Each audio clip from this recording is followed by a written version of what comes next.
and doing well in these conditions. So it's great to see the guys turn around, especially from the ODI series loss. ভাগ্যিস এটা মিরপুরের ওই pitch নয়, তাহলে হয়তো সিরিজই জিততে পারতাম না। সিরিজ জিতে বাংলাদেশকে এক হাত দিয়ে একই বললেন সাহেব। উল্লেখ্য যে এদিন প্রথম ম্যাচের মতো দ্বিতীয় ম্যাচেও শুরুতে ব্যাট করতে নামে ওয়েস্ট ইন্ডিজ, আর ব্যাট করতে নেমে দলীয় 1 রানেই আউট হয়ে ফিরে যান ওপেনার ব্র্যান্ডন কিং। এরপর ব্যাটে এসে আরেক ওপেনারকে নিয়ে 100 রানের জুটি গড়েন অধিনায়ক শেইহব।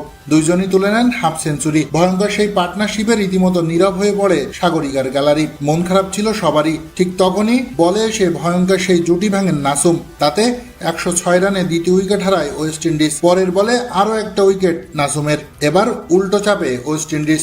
তখন নাসুম শুধু শুরুটা করে দিয়েছিলেন, আর মোস্তাফিজ আর রিশাদ মিলে বাকি কাজটা করেছেন। এবার ভয়ঙ্কর ব্যাটার সেই হোপকে ফেরান মোস্তাফিজ, আর রিশাদ প্রথম ওভার খারাপ করলেও দ্বিতীয় ওভারে এসে তা পুষিয়ে দেন। তুলে নেন টানা 2 উইকেট। প্রথমে পাওয়েল, এরপর হোল্ডারকে ফিরিয়ে চেপে ধরে ওয়েস্ট ইন্ডিজকে। তাতে 106 রানে 2 উইকেট হারানো ওয়েস্ট ইন্ডিজ 118 রানের মধ্যেই হারায় 6 উইকেট। মাত্র 12 রানে 5 উইকেট হারিয়ে রীতিমতো দিশেহারা হয়ে পড়ে। এরপর শেষ ওভারে এসে মোস্তাফিজ টানা 2 উইকেট তুলে নিলে একসময় 200 করতে থাকা ওয়েস্ট ইন্ডিজের ইনিংস থামে 149 রানে।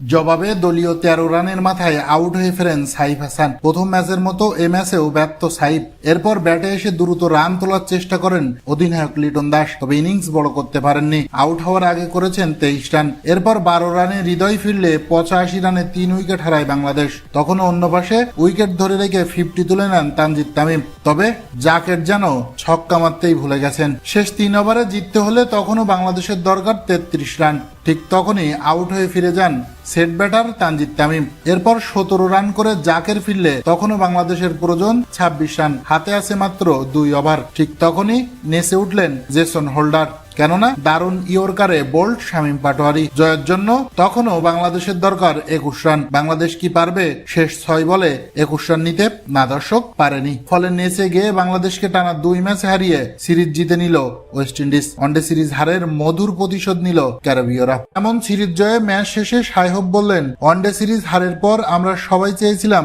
এই সিরিজে ঘুরে দাঁড়াতে। কথা রাখতে পেরে ভালোই লাগছে। বাংলাদেশকে হারিয়ে মধুর প্রতিশোধ নিয়েছি আমরা, এখন দারুণ লাগছে।